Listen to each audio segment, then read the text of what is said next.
Hope now. Presented some pictures last night of stuffed pork chops, and I've been asked by several people, what did I stuff them with? And this, what I'm going to show you, can be used to stuff the pork chops, or it can be used as a dressing. What I've done is I boiled 4 chicken thighs that were up, bone in, skin in, all that, right there, with about 3 stalks of celery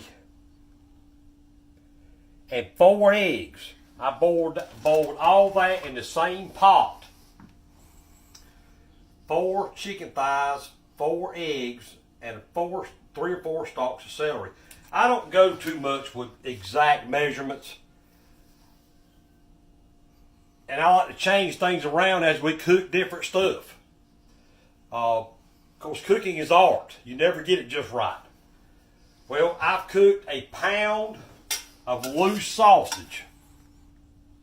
Here, I have sauteed 1 medium-sized onion and 2 medium-sized bell pepper. Okay, when I sauteed those, I mixed in some minced garlic, and I sauteed that in, yes, lard. So they're sauteed in lard and some minced garlic. So I've got all these ingredients here, ready to go. I've got 1 14-ounce pack of cornbread dressing mix. You can use leftover bread. You can use whatever you want. It don't matter.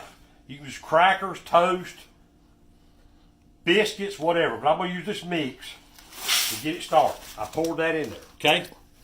I've got some leftover cornbread that Woodrow and I done on the recipe the other night, and I'm going to crumble that up in there just to use that up. But it don't matter. You get your, when you do your mixture, get your breading, crackers, whatever you're going to use in there first. If you don't use a store-bought dressing, you need to season it more. And around here in Eastern North Carolina, we use sage, ground sage, in our dressing. But you got to be careful with the sage. I have eaten, Carrie, you and I both have eaten dressing before that had too much sage. Yes. Okay. There's no such thing as too much butter. There's no such thing as too much bacon. That's good. But there is such a thing as too much sage, and you know, that being said, okay.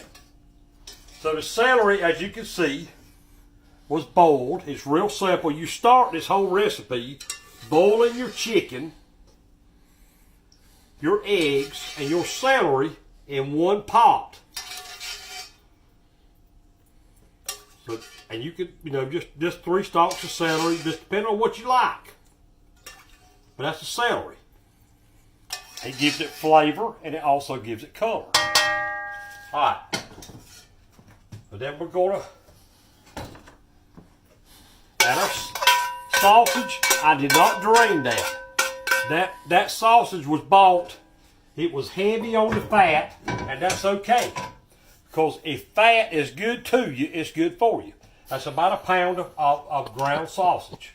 Here is our 4 chicken thighs, deboned and de-skinned, and 4 eggs. Shove that in there. And then we got the onions and the peppers that are sauteed. Then we have a dry mix. I'm going to put just a little bit of sage. Remember, what do you remember, Carrie? Remember, there is such a thing as too much sage. Too much sage. Be careful with the sage. Sage. Sage. I knew that. Okay, we've got this pot liquor from the celery, eggs, and chicken. You mix. And what you're going for here is a consistency. What kind of consistency are you going for? I would say it needs to be thicker than a cake mix. It needs to be where you can spread it around and it stays firm. Like brick mortar? Brick mortar, yeah. If you ever lay brick, you folks that have ever laid brick mortar. Now, if you use just a straight up leftover bread and crackers, you might want to add a little more salt and pepper, but because we use some store-bought in this, we're going to just be careful with not put too much of that in there. Because they can always add it as they eat it. But that's what you're looking for right there, is this consistency. You want it to be wet, but not runny. It looks, Norman, almost like a dough. There you go. There you go. Because you're folding it. There you go. A dough. Consistency. There you go. Carrie, you're a genius.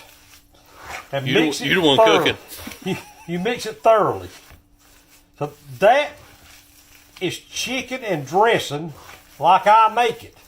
Now I'm going to cook part of this as a straight up dressing.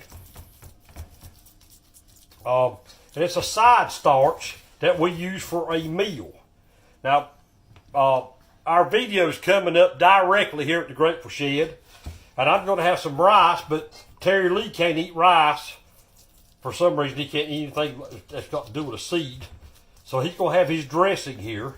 And then just as soon as we get through this video, Carrie and I are going to stuff some pork chops with some of this dressing as well. So you just mix this up. You know, if you got plenty of mix, if you get it too thin, add some more bread. If you get it too thick, add some more of your pot liquor. But that's what it looks like going into. Now all this is cooked. So when we put it in this Dutch oven that I'm going to make, we're going to put charcoal and cook it outside in the Dutch oven. All you've got to do is brown it. Now you don't want this too thick. You don't want it that thick. You want it like that thick. So not 4 inches, but maybe 1 1/4 inches. I'd say that was maybe 1 3/16 or 1 3/8, somewhere in that range. See how good you are. But you want it about that thick at the most.